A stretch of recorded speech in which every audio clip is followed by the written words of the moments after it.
So I see here it's a Lifetime thriller that you're promoting called Her Secret Family Killer, but Yes. it doesn't give me a date or anything about when it's going to air or anything You like know, that. it's already aired. Ah, I should have looked it up. It's been aired, but it's been aired, they milk it, so it's been airing ever since. It moved at one point last weekend. It was on twice on not Lifetime, but it's called Lifetime Movie Network (LMN), and I bet you it'll be on again soon. They're going to get their money's worth out of it. okay. I remember back in the mid 2000s, like Lionsgate was taking a lot of Lifetime movies and repackaging them as horror movies. Has the formula changed between that time and now? Is it still just the one white suburban woman versus an abusive ex-husband or predatory lesbian woman? Is has it changed at all? There's definitely a formula that works. I'd say that it's a nice, cozy bedroom community with very pretty wife who does go missing and then is murdered. So yeah, I'd say yes, it Oh works. well, that's different. It's not the woman versus everybody else, and everyone thinks she's crazy, kind of thing. At least there's actual death instead of there being no Yeah, oh yeah. stakes. Oh, there's strangulation, multiple strangulation, I believe, and there's guns and there's all kinds of good stuff. Oh, so it's actually got some action in it. It's got teeth. Oh, it does. Yes. I mean, my 12-year-old nephew was scared watching this movie, and I'll take that as a compliment. Yeah, you think by then they're pretty much desensitized to. And not only that, his uncle, who I see him every other day, is in the movie, so you sort of get like, I'm playing a character. I'm that guy who passes out on your couch every week. So how did you get associated with this production? I auditioned for a different Lifetime film for a smaller role, didn't get it, but it's interesting. If you just sort of hang in there, the universe will look out for you. And I was just given this much larger role, one of the leads in this new movie. And I think it's a good question because I was in the room for that audition for the other movie, and I just charmed the producers. I said the right thing, and they all laughed, and they remembered me, and it was given to me directly. It says here that it's the title role, but there's not actually a title. So I'm guessing you are the bad guy. I think it's aired enough times that yes, Killer Okay. is in the title, and yeah, I get to play essentially two roles. I go from being a very clumsy good guy to very conniving bad dude. That's an interesting transition. Usually with like we said, there's a formula that works. It's usually everyone is their character traits are at the beginning and they carry all the way through, but you get to have a transition. Um, Yeah. how as an actor, how do you prepare for something that's going to have that kind of duality? How do you get yourself in that headspace that there's going to be that flip? It's interesting because you have to really make sure you don't show your cards for most of the movie, and that was a lot of it was thanks to the director. She did a beautiful job, making sure that you couldn't really understand who the bad guy might be. And it's interesting when there's a major scene where I turn and I saw that when I first read the script and thought, oh, this is a good chance for me. Like, it was so much fun.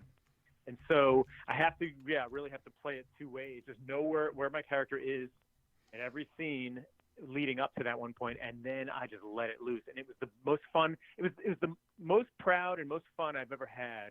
Was the night we shot that big scene where I turned. Uh, can you tell me what the triggering point is for that turn from good guy to bad guy?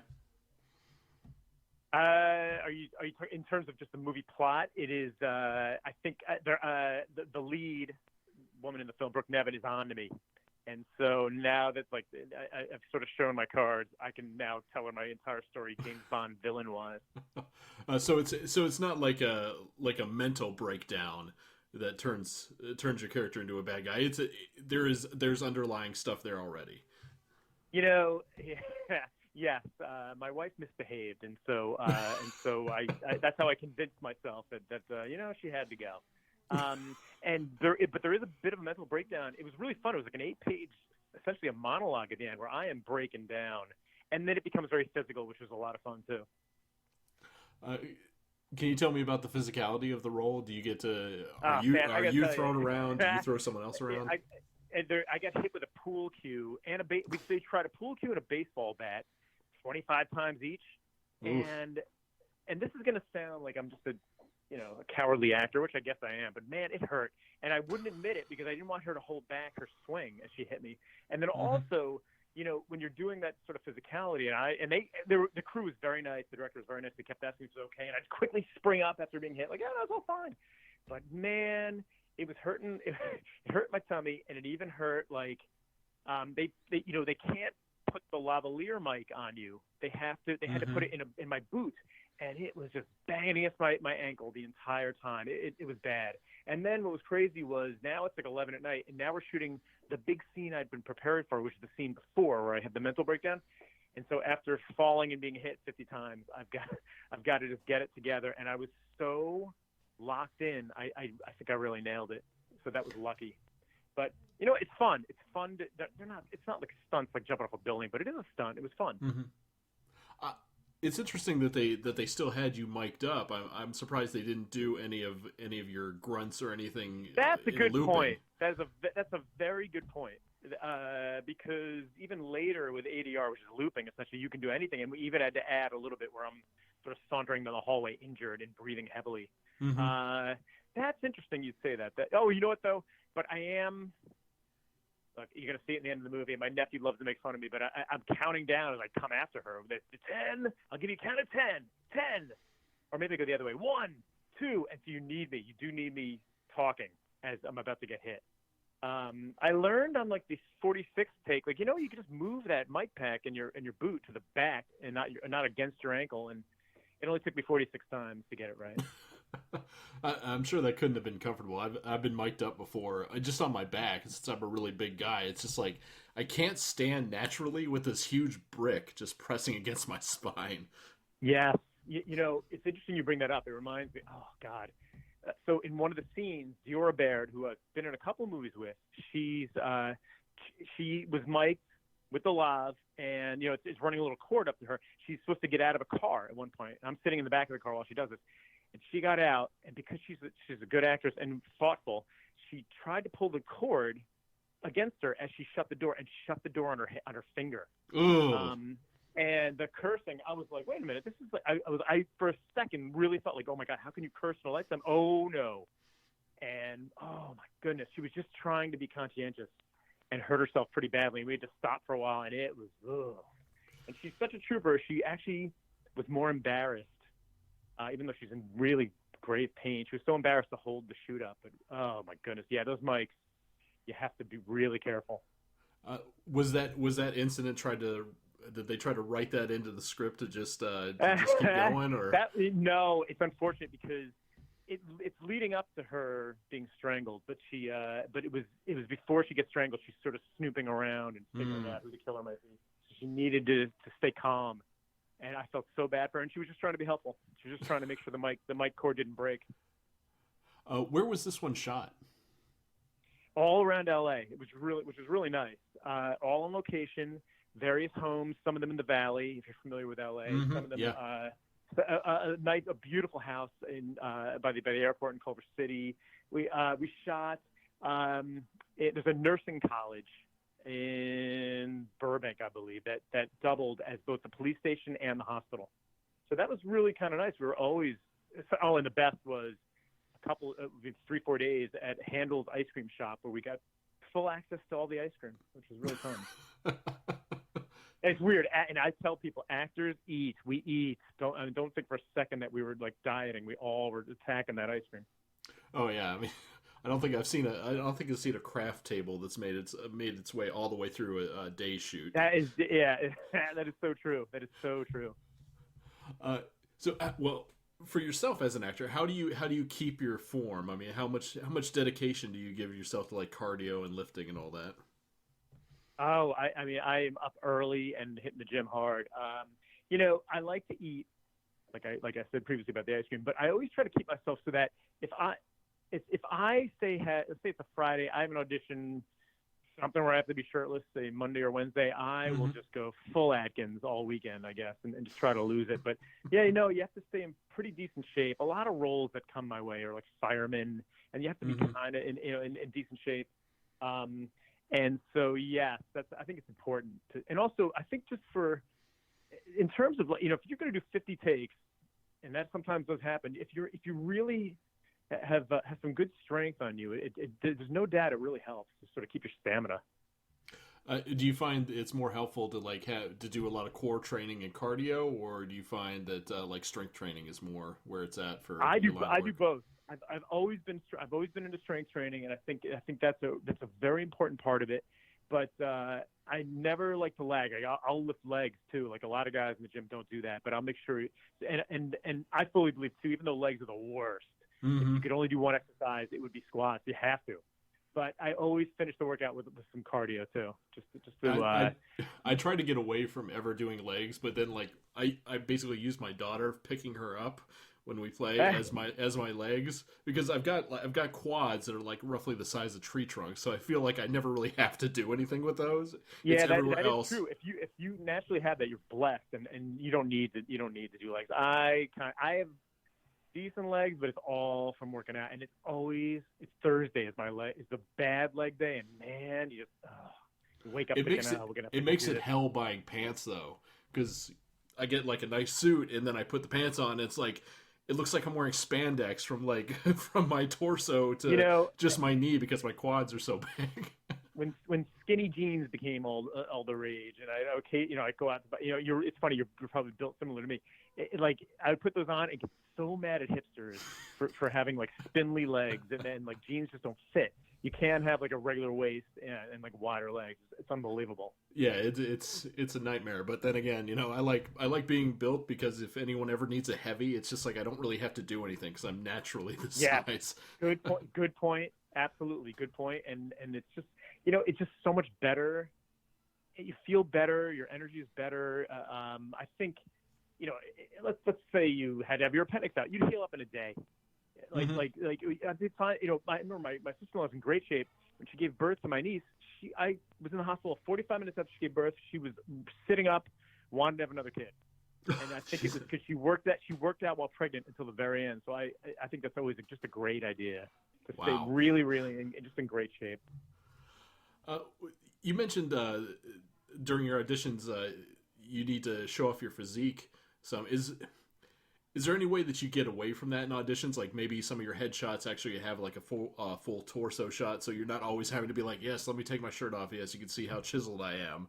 Do I No, fit your? I don't. I strangely don't really have. I'm not as phenomenal. God, one of my co-stars in the movie was didn't have an ounce of fat on him, but he models as well. I don't have any headshots that go wider than the top of my chest because generally, and I tell this to the young actors, and you'll know this too. Like when casting directors are looking at headshots, they're generally seeing them as thumbnails, and it's just Hmm. better to have a closer shot where they can see your face as opposed to a three-quarter shot. Yeah. And I guess if they really needed to see body, I could always, just quickly take a photo and show them. But no, for the most part, yeah, I think you show up at the audition and you got to go shirtless. I remember I did it it was a commercial for Jockey underwear, I think, and it was it was a strange commercial. It was supposed to be a pit crew for a racing team, but they're Hmm. just wearing helmets and underwear, and that was one of them. And I remember years ago I had to show my butt for some Cinemax movie. It wasn't like a real Skinemax movie, but it was a Cinemax audition, and it was like drop your entire pants. And I Jesus. gotta say, just as a note, you know what?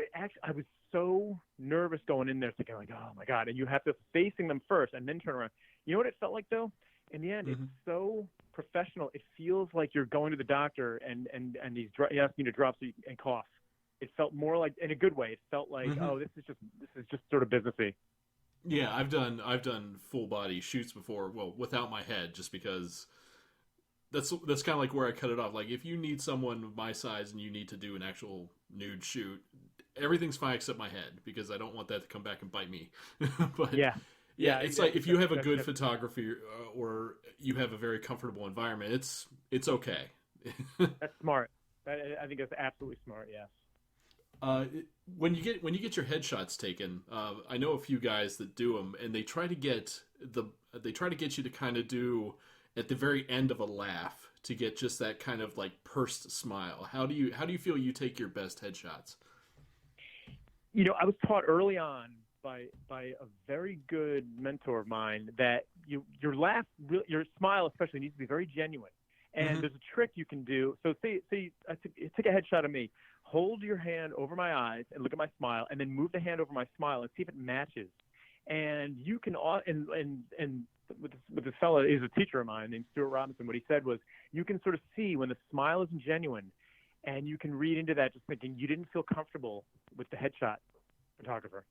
And when they ask you to sort of laugh, or they ask you, like, you didn't feel that comfort level with them enough that you could have a genuine laugh. And it shows, even if it's subtle, it'll sort of show that, oh, this guy is not really comfortable in having a good time. And it's important that you are.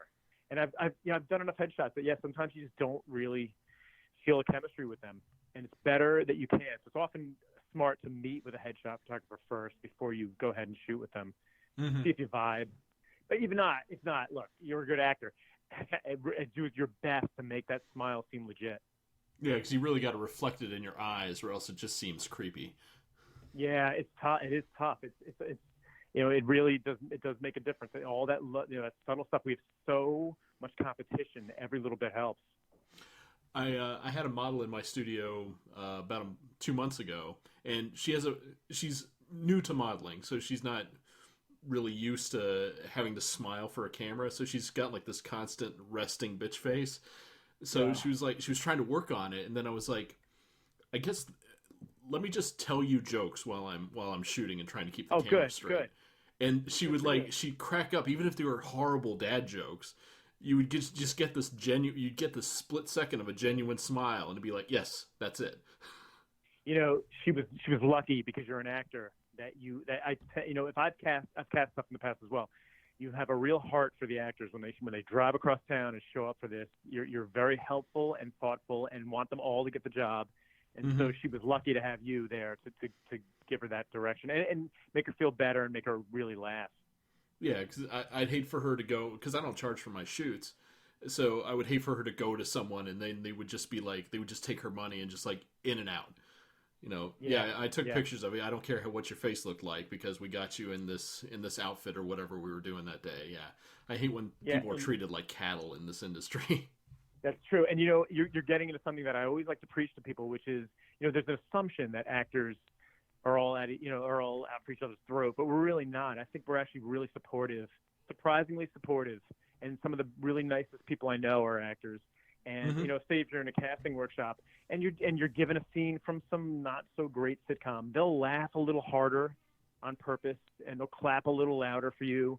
And I mean, it goes way beyond that. They'll help you move. They'll be there for you with any problem you have. It's really amazing. And I think we all sort of, especially the people who work, we know we're in this together and we're all going to eventually work. So we might as well just support each other.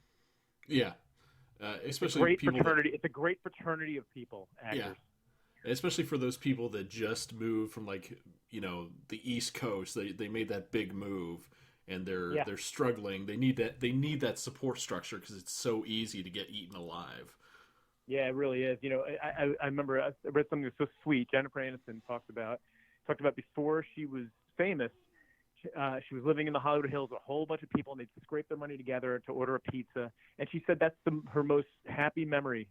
After all the success she's had, her happiest memory is getting together with those people who are on, trying to make it or on their way up, and just feeling that camaraderie with other actors. It's really nice. Mm-hmm.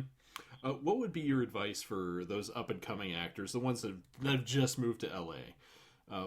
What would you say to them? Where should they get started? Should they go to acting classes, or should they take on a mentor or something like that? I think it's hard to find a mentor, and that's unfortunate for us. I was lucky. One of my teachers was a really great guy, and a former actor who got it. I think absolutely take classes. Make sure that they're challenging to you.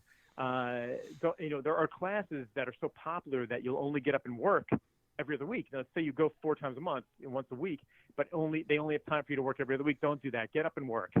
And I think it's important to do cold reading classes, which is you're given a scene, you're put on video, and it's recorded and you watch it back. That way you can really see physically how you look and act on a screen, and that's everything because we're auditioning actors. So I think that's a very important thing. And then graduate yourself from a class and try something else, and then eventually graduate yourself from all of it. But keep your muscles strong.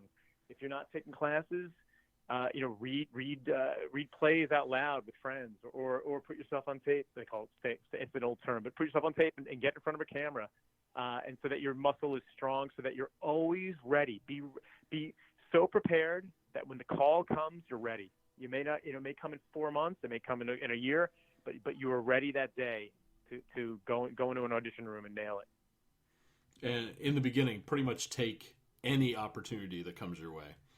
Yeah, I think that's a great point. Absolutely. You're going to work for free a lot.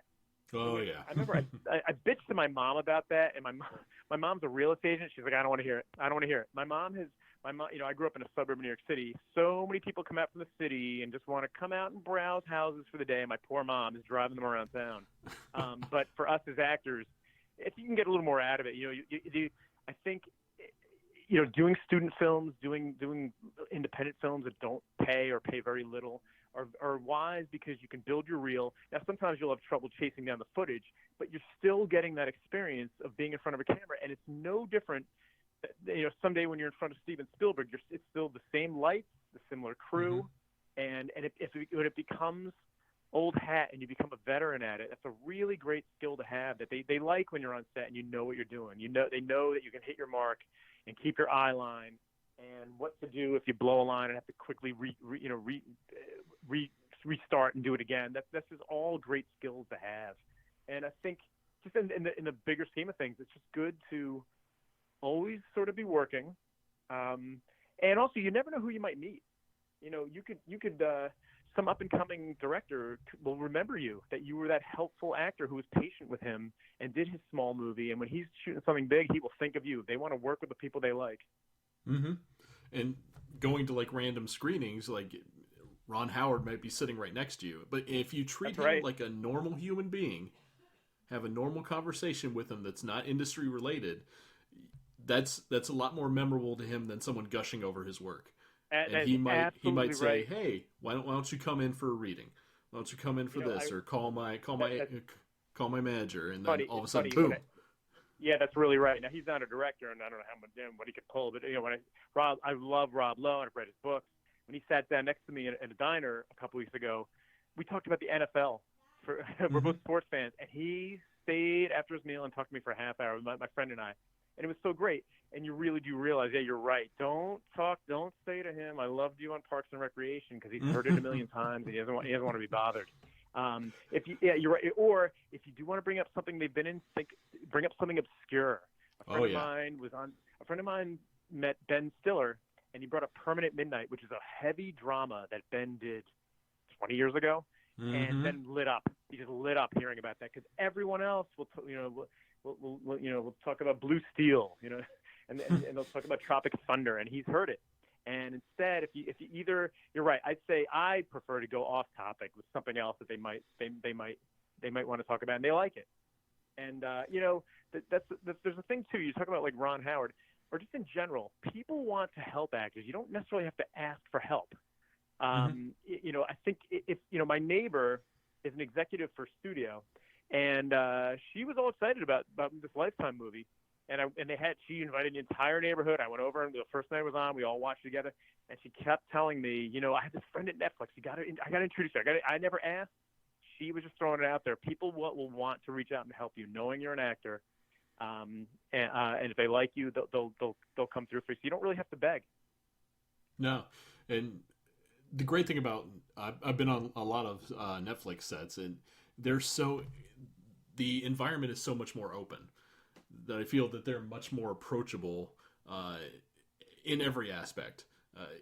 Even if you just have like stupid questions about what is the audition process for Netflix, because it works a little bit differently than a normal studio. It's like they're more than willing to be like, hey, yeah, here's a number, here's a contact.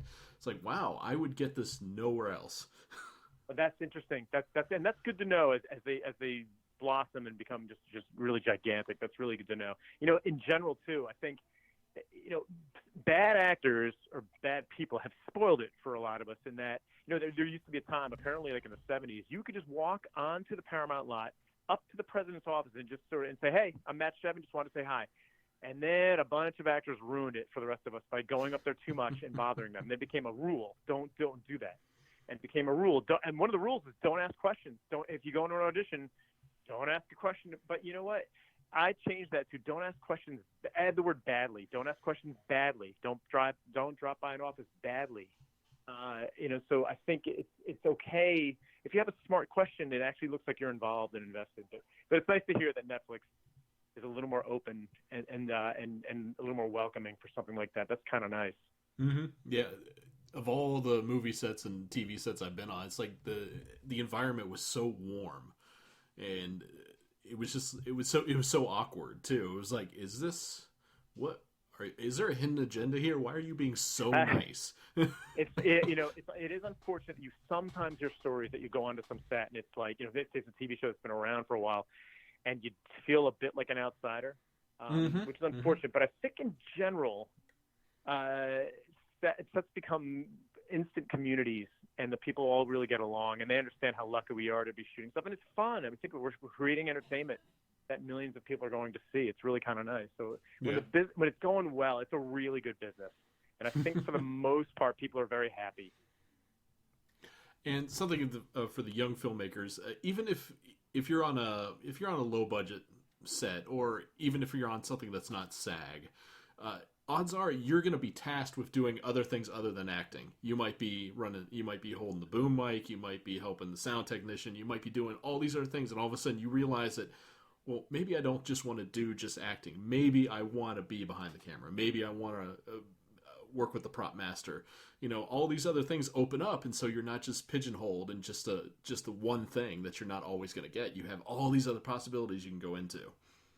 Yeah, that's a good point. I think in general, in life, overall, always keep your options open. This sort of applies. I thought it was very sweet. When Conan O'Brien spoke to the graduating class of Harvard years ago, where he went, and he talked about how he had gone to Harvard as a freshman. He was like a poli-science major, and just happened to tag along with his roommate, who was going to work at the National Lampoon. And Conan tagged along and realized he had an affinity for this, and eventually became the editor, and then eventually became who he is today, because he kept his mind open for other things. And so, it's what you say is valid too. Maybe you find out that after all this chase, that acting isn't really for you, but some of the other aspects of it are. I think that's sort of wise to keep your eyes open. Also, you may along your career, you may produce things, you may and you may have to wear a lot of hats doing that. So it's just, those are all good skills to have. Learning how to edit would be a phenomenal skill to have. Oh yeah. Yeah, I prefer. I don't like being in front of the camera. I prefer being behind the camera. I prefer doing the PR side of it and doing the show, just because it's what I'm better at. And it's more rewarding for me, because I don't like seeing myself on camera, because something about the way I look, I'm never comfortable with it on the way the lens makes me look. I don't know if you've had that, like, where just how something's shot, you're just like, God, that makes me look awful. There's no doubt I have a good side and a bad side. My left side, handsome. Right side, Richard Nixon. Like it is. You're right. There are those times where like, oh, it's tough. But no, yeah. I think just in general, just being, it's interesting that you say that. That even being behind the camera or producing or PR, they're all important cogs. It's all creative. You're all making something together that's really kind of nice, and you figure out what's for you. I just think, at least pursue your aspiration in life and see if it's for you. And even if you find out it's not, you gave it a shot and you figured it out, and you won't regret things later. I say that to any young actor. Come out here and try it, and see if you enjoy it. You might not. It was always a question that actors ask is, when is it time to quit? When you should quit? If there's an easy answer, you'll know, because you just do. If it's important enough to you, you'll keep going. If you're frustrated that you're not getting enough auditions, that's a good thing. That means you're talented and should be getting auditions. And so, but if it comes to a time where it's just too much and the pressure's too high, or you're just not getting it, you're not having any success, you just walk away. But at least you tried. Or just LA might not be the right spot for you. I mean, you go to Yeah, Louisiana or Georgia or New York, yep. or even up into like Toronto, or I'm not sure where else are the huge hubs up there, but yeah, right. All those areas, especially character actors, do really well in Louisiana. Yeah, that's true. They're always looking for that unique look. Yeah, that's right. I would preach that to anybody. Go where you're comfortable.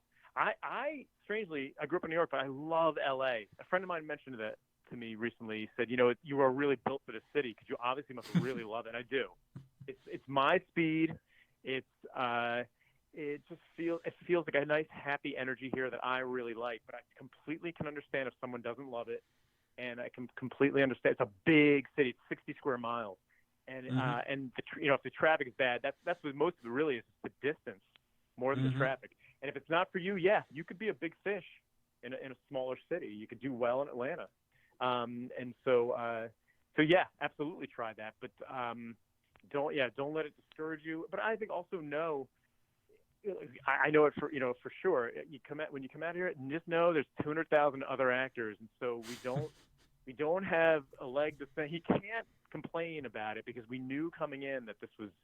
That it's a tough business to break through. But I think if you just really hang in there and love the journey, really enjoy the journey of trying to rise up. That's really key. Gotta like the game.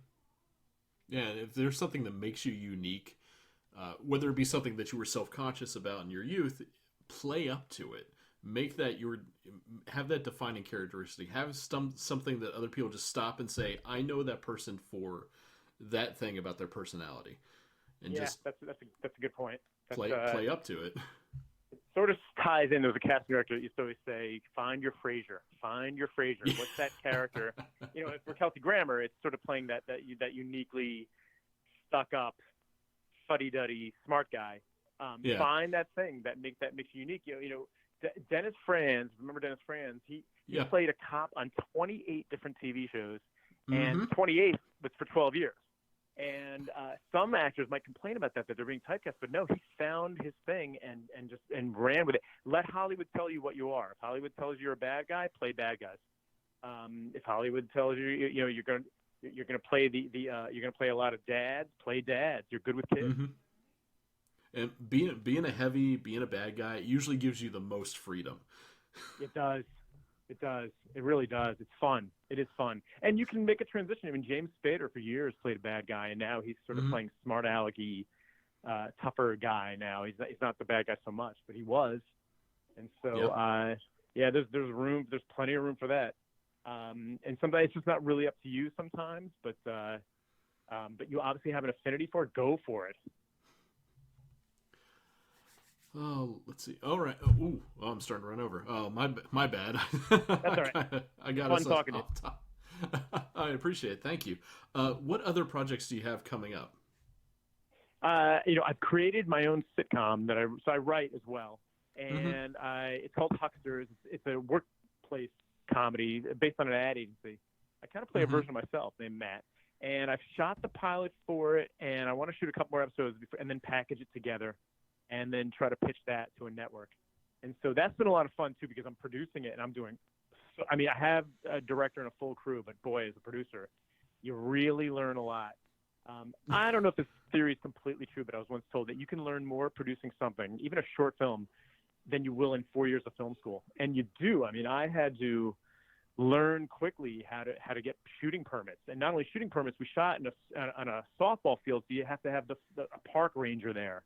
And I had to wrangle all of the set. Any props had to be wrangled by me. Any locations I had to figure out, and you figure it out. A lot of it's just throwing money at it. But yes, it's like herding cats almost. Yeah, that's my long. Everything's going everywhere. Yeah, and you were gonna get asked 5, and I'm acting this thing, and I'm getting 500 questions a day, and you're getting pulled in all different directions. But it is so satisfying, and I'll tell you what. It is for actors out there, There is nothing more exciting than being on set. I would wake up, we shot for 3 days, the pilot, and I'd wake up the second day just thinking, oh my God, we get to go for 2 more days. I'm running on no sleep, and it's 4 a.m, but we get to go do this. And when you show up on a set and you see the generator trucks and craft services setting up, it is exciting. You're making movies and TV shows that people are going to see and enjoy. Mm-hmm. Yeah, you've got an entire prospective audience out there that's all waiting just to see what you made. Yeah, and so many people don't get to do that. People love TV shows and movies because they help you escape. That's why I think actors are held in high regard and treated kind of like royalty sometimes, because they can teach you and help you feel something that you wouldn't have normally felt. Mm-hmm.